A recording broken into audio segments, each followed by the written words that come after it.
ibu bapak, saudara-saudara kaum muslimin yang saya cintai. Abu Lais As-Samarkandi dalam kitab Tanbihul Ghafilin, beliau pernah mengatakan ada 3 kelompok manusia yang dicintai Allah. Iya bu? Iya bu? Apaan? So tahu. Nah, 3 kelompok ini saja yang pengen saya sampaikan. Mudah-mudahan kita salah satu termasuk di dalamnya. Pertama, kata Abu Lais As-Samarkandi, Allah cinta sama orang yang rajin ibadah. Bapak Ibu datang hari ini, sore ini, ngikutin pengajian di pesantren. Mudah-mudahan ini dicatat sebagai sebuah ibadah dan dilipat gandakan pahalanya. Allah senang sama orang yang rajin ibadah, tapi Allah lebih senang lagi kalau ada anak muda yang rajin ibadah. Orang tua rajin ibadah pantes, biasa, enggak istimewa. Itu orang sholatnya rajin bener ya. Itu orang ngajinya tekun betul ya. Itu orang puasanya giat bener ya. Umurnya berapa? 70 tahun. Biasa, enggak istimewa. Betul apa tidak?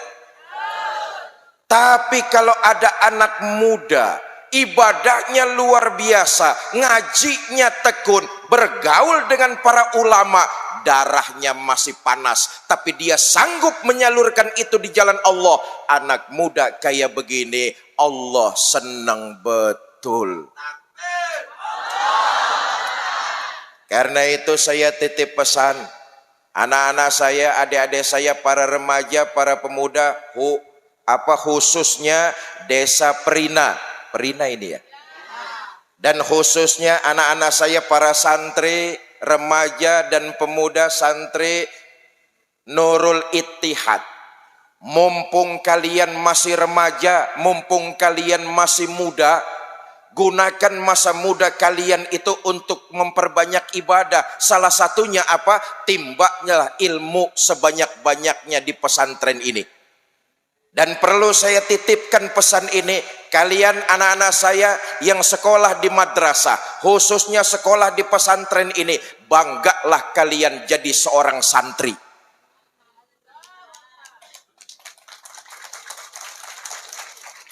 Saya nih dari dulu sampai sekarang, sampai menutup mata nanti, saya tetap jadi seorang santri. Dan saya bangga dengan predikat sebagai santri. Apa buktinya? Sampai hari ini saya belum pernah dengar ada santri hidupnya belangsak. Belangsak itu apa belangsak itu Pak? Hah? Sengsara. Saya belum pernah dengar ada santri hidupnya susah. Alhamdulillah jadi santri hidupnya berkah. Karena itu anak-anak saya, banggalah kalian jadi santri di pondok pesantren ini. Insya Allah kehidupan kalian akan jauh lebih berkah. Gak usahlah ngomongin guru-guru kita, Tuan Guru Haji Muhammad Yusuf, Tuan Guru yang lain. Gak usahlah ngomongin beliau-beliau, ngomongin diri saya saja. Alhamdulillah saya jadi santri sampai sekarang hidup saya berkah. Enggak percaya, tanya sama istri saya. Istri saya kalau mau makan buah-buahan, alhamdulillah enggak pernah beli. Kenapa? Panitia pengajian rajin bawain. Nanti selesai pengajian ada parsel buah enggak nih Pak Ustadz?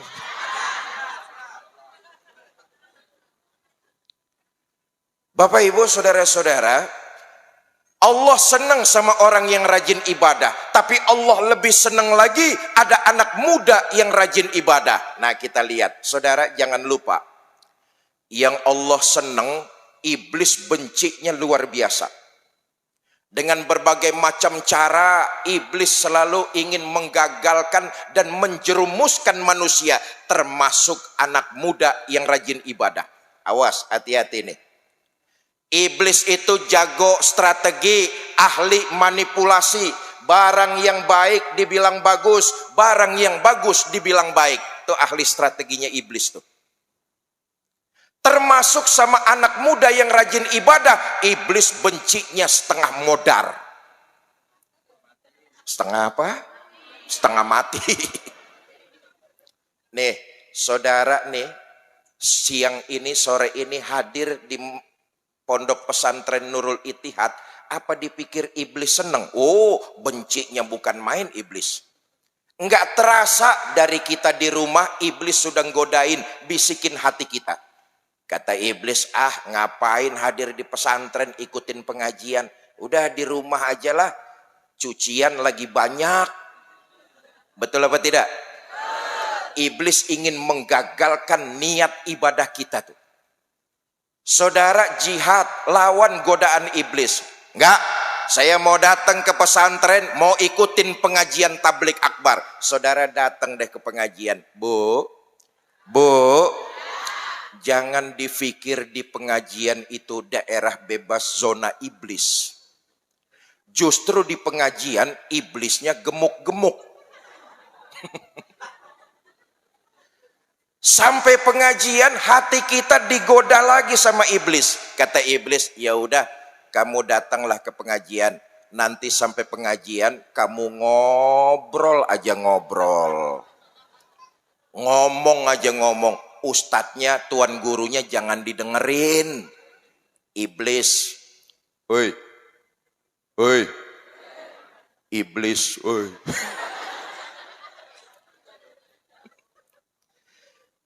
Saudara jihad, lawan lagi godaan iblis. Enggak, saya mau diem dengerin pidato dari tuan gurunya. Saudara, iblis enggak bakalan nyerah, digodain lagi hati kita. Kata iblis, ya udah kamu nanti di pengajian enggak usah ngobrol, diem saja, duduk cari senderan tapi tidur.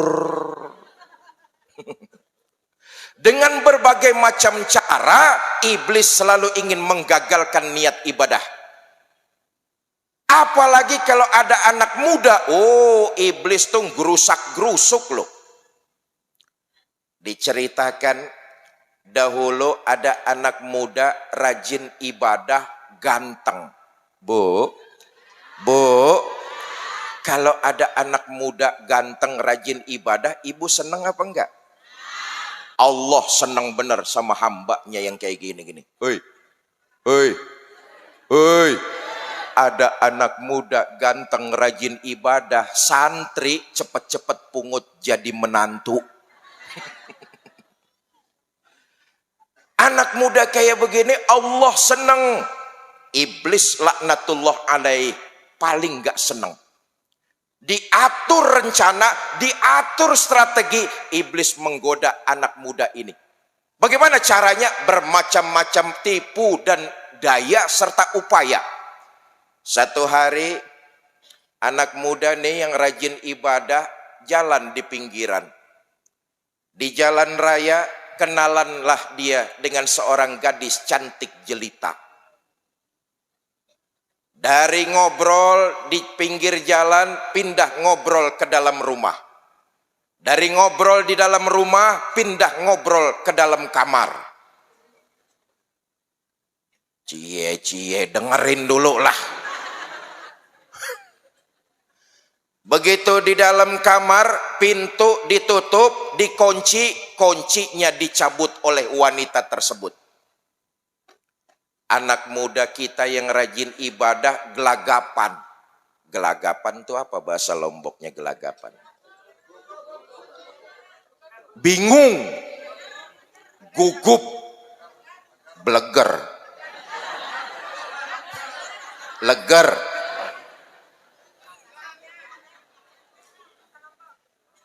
Anak muda kita yang rajin ibadah ini begitu pintu kamar ditutup, dikunci, kuncinya dicabut oleh wanita tersebut. Leger. Leger ya. Gugup, bingung. Kata anak muda yang rajin ibadah, Mbak, buka dong pintunya. Kamu mau kemana? Ya saya mau keluar. Kata wanita tersebut, pintu saya akan buka. Tapi kamu harus mengerjakan salah satu di antara 3 permintaan saya. Pertama, ini ada pedang, itu ada anak kecil. Ambil pedang, bunuh anak tersebut. Kalau saya nggak mau bagaimana Mbak? Yang kedua, kamu zinah kepada saya. Kalau saya nggak mau juga. Yang ketiga, ada minuman keras. Ambil, minum sampai habis, baru pintu akan saya bukakan. Ayo kerjakan salah satu di antara 3 permintaan saya. Saudara, anak muda yang rajin ibadah ini mikir. Ambil pedang, bunuh anak kecil, dosa besar, menghilangkan nyawa. Zina, cantik si cantik, wayu, semok, bohai, opo meneh, apalagi bahasanya.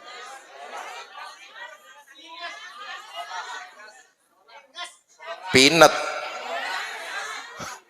Ya sudah, pokoknya begitulah.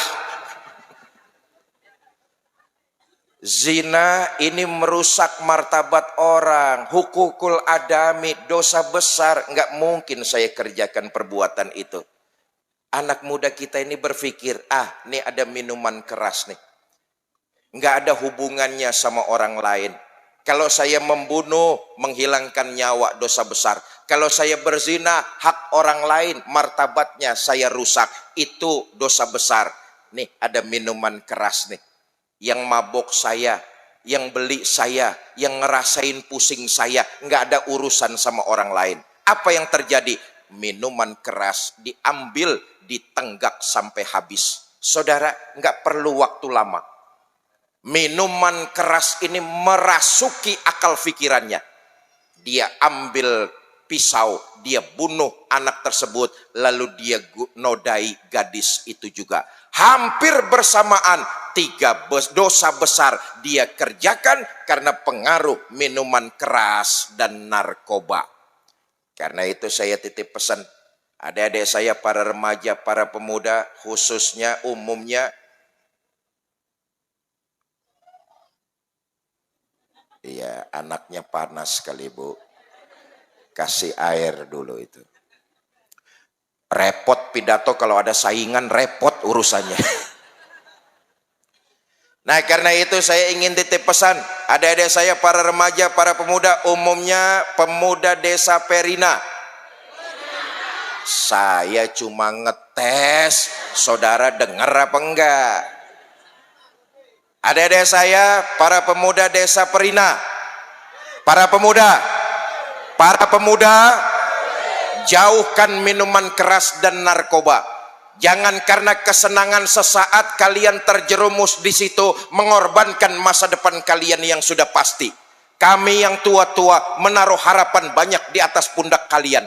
Mau bagaimana Lombok 10 tahun yang akan datang, mau bagaimana NTB 10 tahun yang akan datang, mau bagaimana Islam 10 tahun yang akan datang, di atas pundak kalian kami menaruh harapan yang banyak.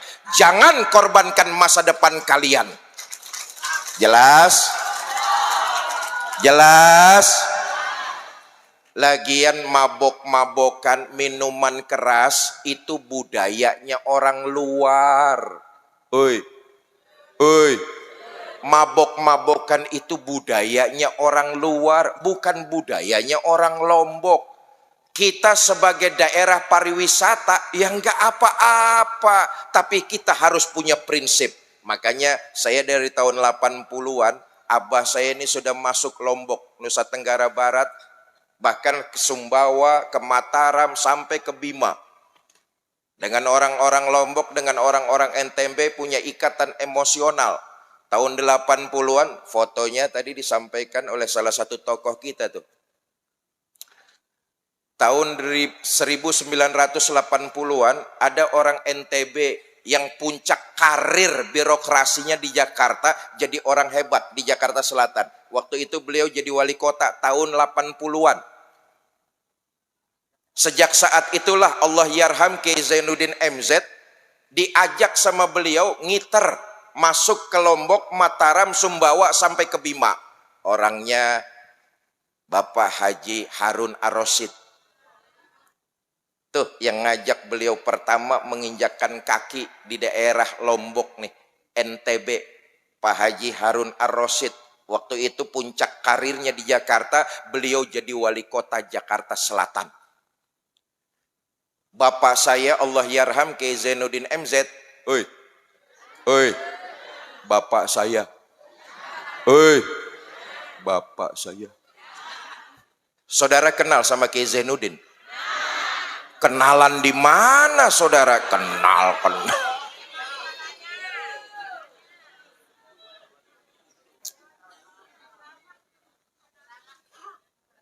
Kita nih walaupun daerah pariwisata, saya dari tahun 80-an bersama diajak oleh abah saya tahu persis masyarakat Nusa Tenggara Barat, masyarakat Lombok ini kuat memegang agama dan kuat memegang tradisi budaya. Betul apa tidak? Walaupun kita daerah pariwisata, tapi kita punya prinsip. Apa prinsip kita? Menjalankan ajaran agama dan tidak meninggalkan tradisi budaya kita. Ayo lihat, minum-minuman keras, mabok-mabokan, itu budayanya orang luar. Oi, oi, mabok-mabokan itu bukan budayanya orang Lombok. Kok mabok-mabokan itu bukan budayanya orang NTB. Kok mabok-mabokan itu bukan budayanya bangsa Indonesia. Enggak pakai kok lah.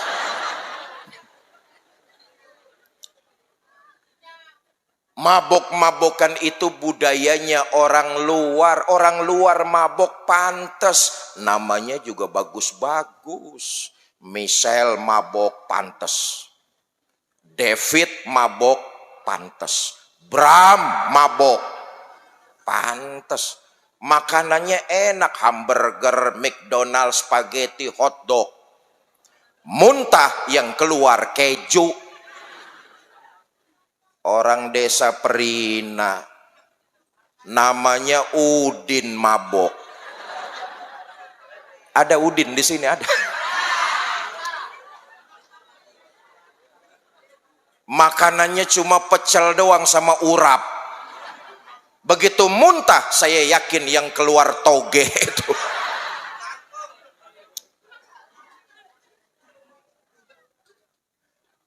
Mumpung masa muda masih ada dalam genggaman kalian, tuntutlah ilmu sebanyak-banyaknya. Anak-anak saya, para santri, para pelajar Nurul Ittihad, masa muda masih di genggaman kalian. Jangan pernah terlewatkan kecuali dengan menuntut ilmu. Ya Allah, saya kalau ditanya nih, titip pesan buat santri. Saya kalau ditanya hidup saya pengennya di pesantren saja. Hidup lebih enak di pesantren. Kerjaannya belajar, ngaji, main. Uang dikirimin, betul apa enggak? Paling enak tuh di pesantren jadi santri. Tapi jadi santri kita di pesantren manapun, ingatlah cuma sebentar saja. Saya, Allah yarham, abah saya tuh mondokin saya di Tebuireng, Jawa Timur. Enggak lama, makanya saya nyesel. Enggak lama saya di Tebuireng, cuma 5 tahun. Wow, dengerin lah. Waktunya begitu singkat. Waktunya begitu singkat. Anak-anak saya, para santri, tolong camkan ini. Waktunya begitu singkat.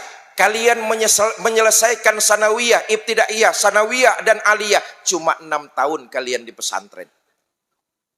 Menurut kalian waktu yang lama, tapi yakinlah itu waktu terasa sebentar sekali. Ketika kalian nanti turun di tengah-tengah masyarakat, barulah kalian akan merasa betapa ilmu kalian kurang sama sekali. Mumpung kita masih berada di lingkungan pondok pesantren, gali, timba ilmu-ilmu agama dari tuan guru kita. Bapak Ibu, saudara-saudara,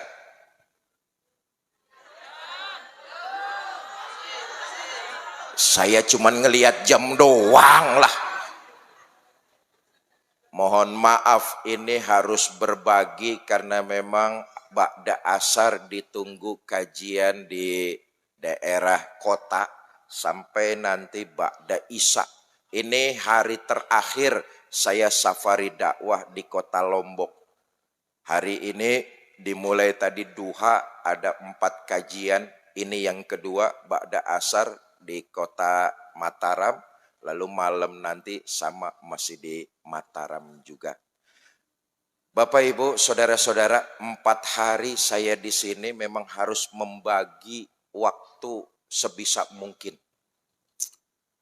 Capek iya, letih iya, lelah iya.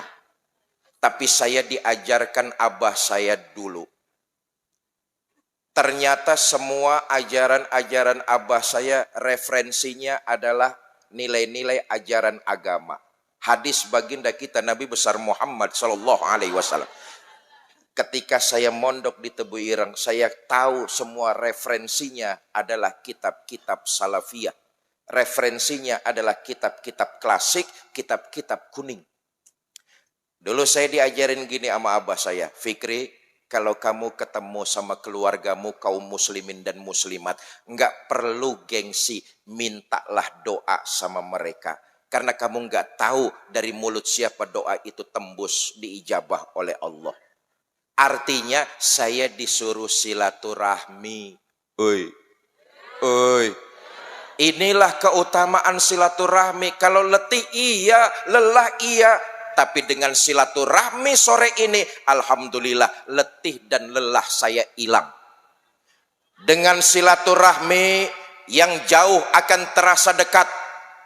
Yang lemah jadi kuat, yang sakit jadi sehat. Itulah silaturahmi. Kalau nggak mau capek, dakwah tuh yang enak di Jakarta. TV One tuh enak tuh. Metro TV, iNews, program-program keagamaan itu enak, enggak capek saudara, enggak letih.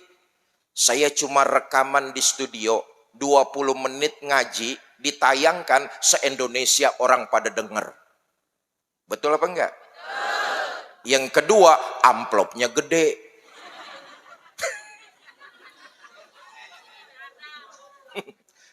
Bener loh. Itu amplop dari TV, kalau saya sama anak istri nggak makan setahun, nggak habis-habis. Udah dengerin aja lah.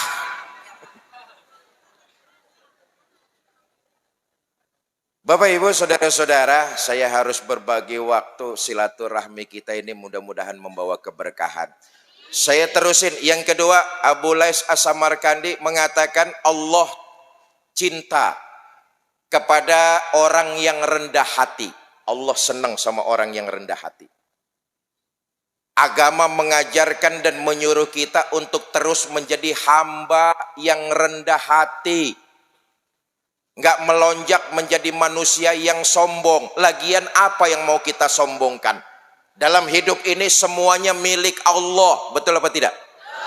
Jangankan harta, jangankan pangkat, jangankan jabatan, semuanya nyawa kita ini milik Allah Subhanahu wa taala. Janganlah kita berlaku sombong karena kita diberikan karunia oleh Allah sesuatu. Diberikan karunia banyak harta, sombong. Hidup di kampung, nggak pernah mau bergaul. Tolak pinggang setinggi dada. Memandang orang sebelah mata. Sebelahnya lagi picek. Jalan kakinya nggak mau nginjek tanah. Kuntilanak. Allah senang sama hambanya yang rendah hati. Tapi Allah lebih senang lagi sama orang kaya yang rendah hati. Nah, ini dia nih. Allah senang sama hambanya yang tawadu. Tapi Allah lebih senang lagi sama orang kaya yang rendah hati. Iblis sebaliknya. Iblis nggak senang kalau ada orang kaya yang nggak sombong. Iblis seneng sama orang kaya yang sombong. Lebih seneng lagi iblis ada orang miskin sombong. Orang miskin sombong. Yang ketiga, yang terakhir, Allah seneng sama orang kaya yang rajin sedekah.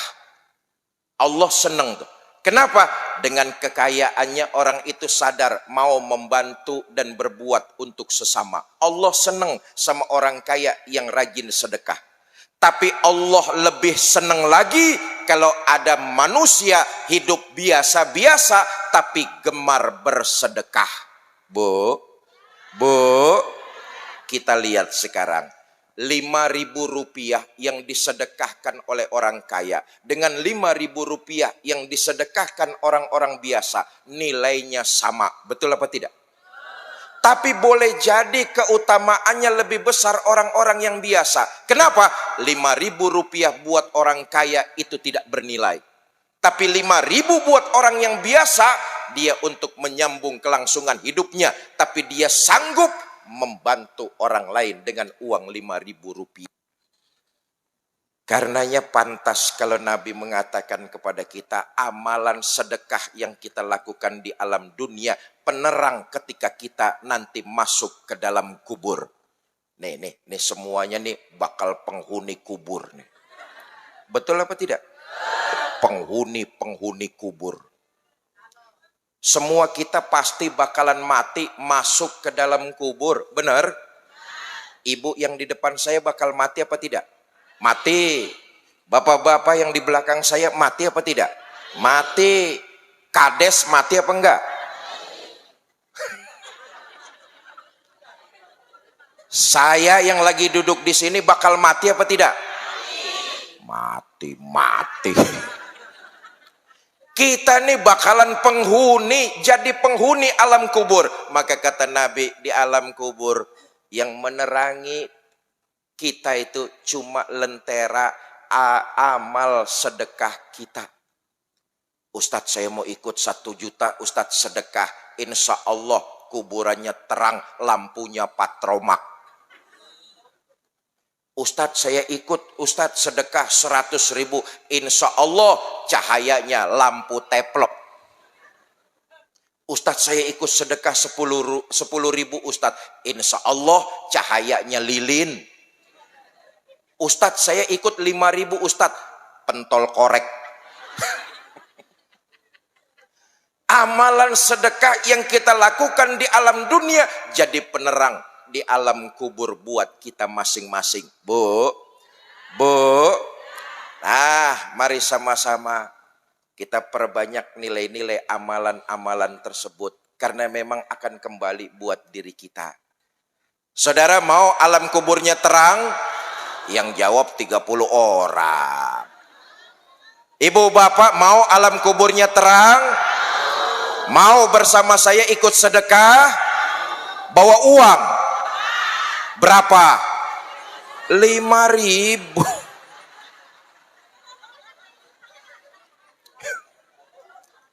Masuk kebun binatang saja tiketnya 15.000.